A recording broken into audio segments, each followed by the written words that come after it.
Hello team. So the last time I spoke to you like this, I think I was telling you about my first ever mushroom trip, and it was a wonderful trip. To this day, still probably the best day of my fucking life. But after that trip, you know, naturally as human beings, we want more of what made us feel good.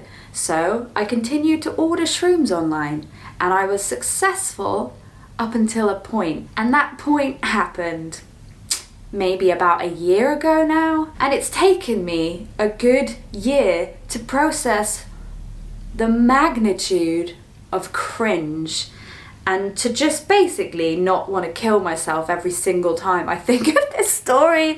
It's so cringy. And I've told some friends, and the other night I think basically I'm going to Amsterdam at the end of April, not specifically for a shroom trip, although I will be having one, but you know, just see the sights. I think I was just talking about that trip with some friends, and I realised one friend hadn't heard the story, so I was telling it and reliving it at the same time, and just being like, I have to tell people about this story. It's too good to not tell the world about it. So on Instagram earlier on, I put up a poll being like, yo, would anyone be up for it? And an overwhelming amount of people want to hear this story. So here I am coming to you live with definitely up there, top 3 most embarrassing moments of my life so far. Okay, so I'm trying to think of the context that I would need to give for this story. Basically, I just moved into this place, this flat, and I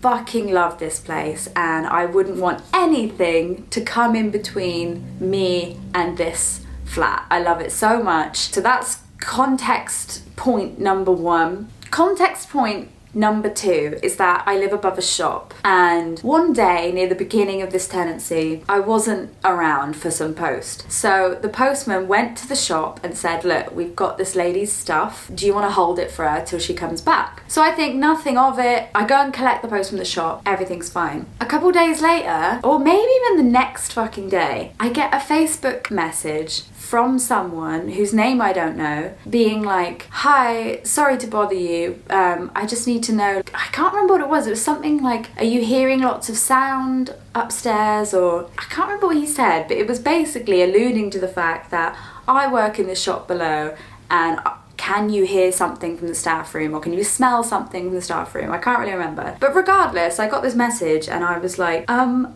sorry, how the fuck does this human being know my name? And why are you messaging me on Facebook? I don't know you. I am terrified. I've just moved into somewhere alone as a woman. Kind of terrifying, not gonna lie. So I got that message and I don't think I replied to it. And then maybe later that evening or the next day, I start streaming on Twitch, and someone pops up on my Twitch stream being like, hi, I work in the shop below, you're a great singer, yada yada yada. And I was like, hi stranger, where did you get my name? I am fucking terrified. And he was like, haha, from the post that was left at the shop for you. So I'm trying to act vaguely okay on this Twitch stream, but inside I'm like, oh my fucking god, this is terrifying. And then he tells me he used to live in the flat before me. So I'm like, great, does this guy have a fucking key? Am I gonna be murdered in my sleep? Shout out to you if you're watching, by the way. You might still be watching. Thank you for not killing me in my sleep. I'm really, really grateful for that. But maybe just don't look up girls online from their post. He's probably a lovely guy. But that was that. So let's park that and we'll move back to the mushroom story. I've ordered the shrooms online, and I've ordered them for a friend's birthday. Let's say a friend. It's fair to say that maybe in the eyes of the law, I've ordered more than my fair share.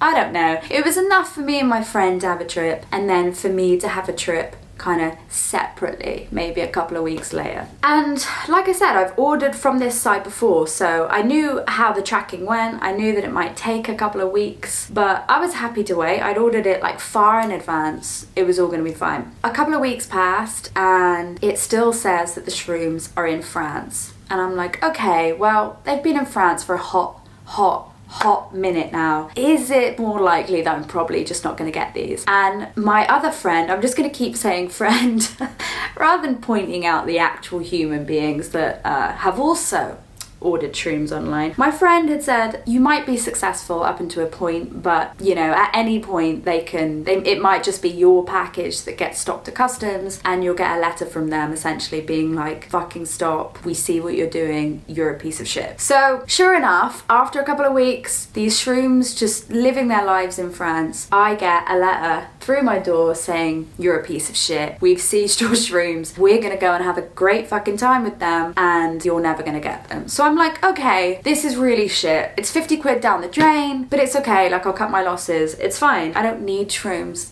It's fine. It's so fine. And then a couple of weeks pass and I'm just minding my own business at home and I hear a knock on the door, and it's a knock that you just know is not a normal knock. It's like slow and menacing. You know, that isn't normal. For some stupid reason, I decided to go and answer the door. In fact, I think I even looked out the window and saw two policemen standing there and thought, this is a great shout. But I think, you know, the other option would have been me to have just sat inside, heart rate. Like, I would have rather have just dealt with it, you know? Another small caveat is that I used a drug alias, and she was called Sarah Lawson. Shout out to any Sarah Lawsons watching. I'm sorry, the police may be after you. I open the door and they say, hi, we're looking for a Sarah Lawson. Does she live here? And I'm like, no, I've never even heard of a Sarah Lawson, you know? Maybe she lived here before me. Then, this is where Mr. Shop Guy comes into it. He just happens to be having a cigarette outside my door. And he pipes up and says, I used to live in the flat beforehand. There's no Sarah Lawson there. And I'm like, oh my fucking God, man. You have done enough. You have done enough. You might murder me in my sleep and now you're getting me in trouble with the fucking police. Please stop. So I was like, great, okay. So they basically know that Sarah Lawson never lived here before. She doesn't live here now, according to me. We're chatting and I'm getting a vibe from these two. They're very much playing like a good cop, bad cop scenario. The guy on the right fucking loves me. He's so chatty, so warm, so welcoming. The guy on the left just wishes I was dead. Stone cold face, not giving me anything at all. Then the guy on the right, much to my surprise, goes, is your name Kate? And I'm like, yeah. And he was like, did you used to work in Zara in Plymouth? And I was like, yes, I did. What the fuck? And he was like, oh, I was a security guard on menswear. I remember you, right? And I was like, oh my God, that's absolutely insane. What a small world. But in my head, that really helped me because I was just like, great. Well, they know I'm not Sarah Lawson. They know I'm Kate McGill. This is perfect. I'm in the clear. So...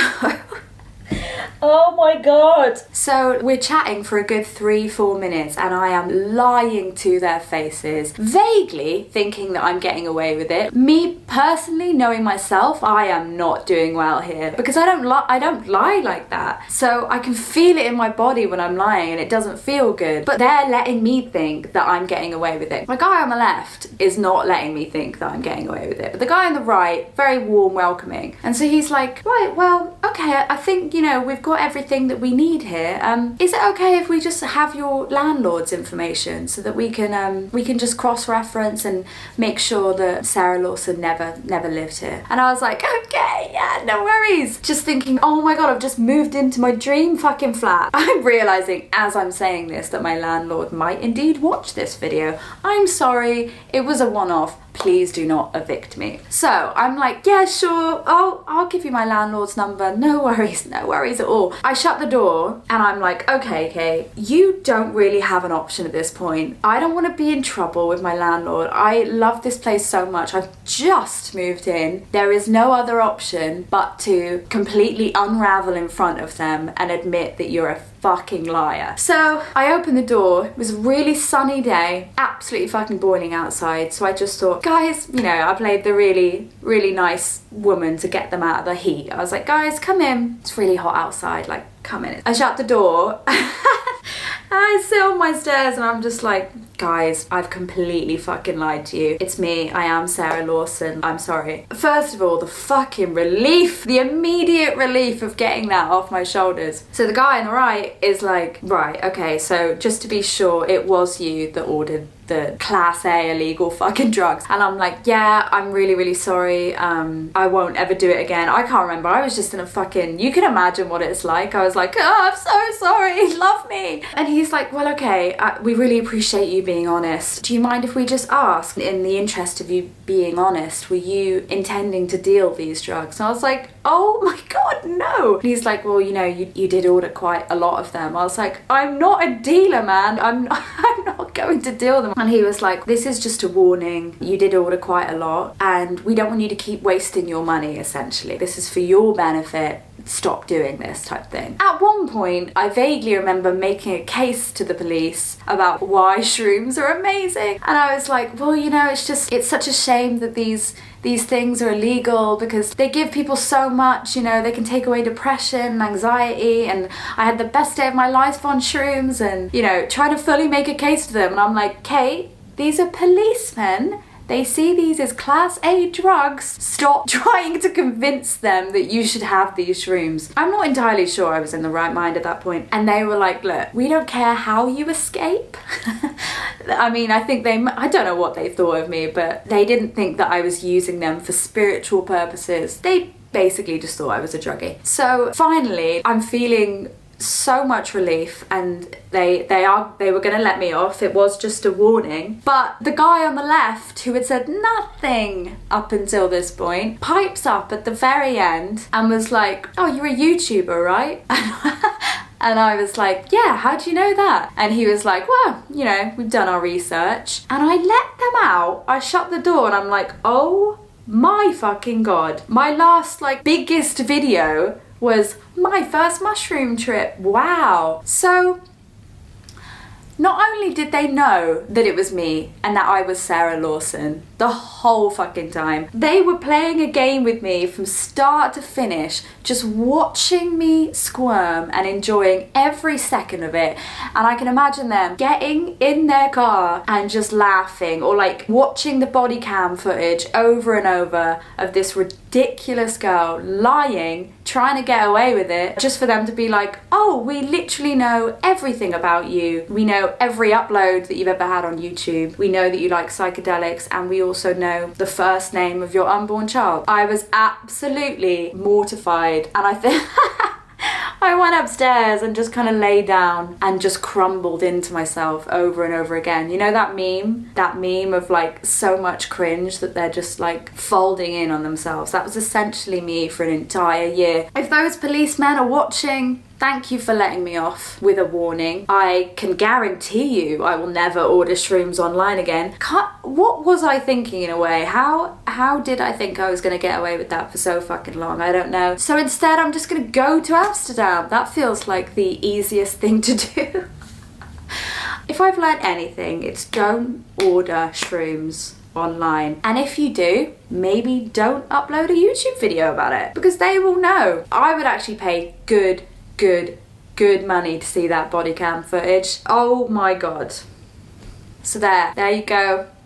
There is my horrifically embarrassing story. Maybe on reflection, not that embarrassing, but definitely cringy. And my God, have I learned that lesson. My God, have I learned that lesson. Thank you for watching, and maybe I'll be back with another drug-related story for you in a couple more years. I don't know. I did actually do ayahuasca once. I would love to share that story, but it's not a story. It's just not. It was horrific. I just felt sick for 3 hours and nothing happened. Oh, but I did puke in front of everyone at the very end, so that was good.